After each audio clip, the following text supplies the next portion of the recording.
پاکستان سرکار نے شہاب چتر کو ابھی تک پاکستان کا ویزا ہی نہیں دیا ہے جی۔ یہ بڑی حیرت کی بات اور شرم کی بات ہے وہاں کی سرکار کے لیے، جو ایک بھارتی پیدل حج یاتری کو روکنا چاہتی ہے، کیونکہ الگ الگ لوگوں کا الگ الگ طریقہ۔ اب ہمیں یہ پتا کہ بھارت کا ایک پیدل یاتری جب جائے گا وہ پوری دنیا کے الگ الگ ملکوں سے گزرے گا، تو ظاہر سی بات ہے کہ لوگوں کو پتا ہوگا کہ بھارت سرکار کی طرف سے بھارت کے لوگوں کی محبتوں کو لے کے مکہ اور مدینہ پہنچ رہا ہے۔ تو روزانہ ہم لوگ سوشل میڈیا پہ دیکھتے ہیں پڑوسی ملک کی عوام ان کا استقبال کرنا چاہتی ہے، ان کا انتظار کرنا چاہتی، وہیں پڑوسی ملک کے بددیانت حکمران جنہوں نے کبھی بھارت کے مسلمانوں کے لیے کچھ نہیں کیا، میں کہنا چاہتا ہوں ان کو بار بار، ہم نے تم سے کبھی کچھ نہیں مانگا 75 سالوں میں، کوئی تمہیں کوئی ڈیمانڈ نہیں کی، نہ ہم مشکل میں ہو آسانی میں ہو، ہر صورت کے اندر ہم اپنے وطن میں خوش ہیں، اطمینان سے ہیں۔ ہم نے تمام چیزوں کا مقابلہ بذات خود کیا۔ 75 سال میں ایک چیز مانگی، ایک آدمی کے لیے ویزا،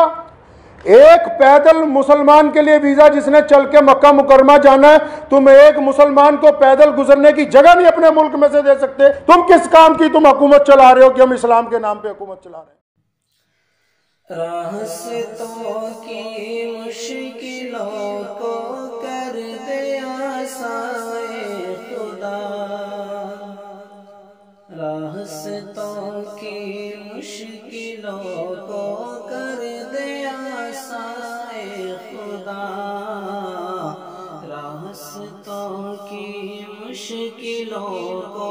کر دے آسان خدا، نام لے کر تیرے در کو، نام لے کر تیرے در کو چل پڑا ہے جو خدا، راستوں کی مشکلوں کو کر دے آسان خدا، سب دعائیں کرتے ہیں ہم اپنے بھائی کے لیے، سب دعائیں کرتے ہیں ہم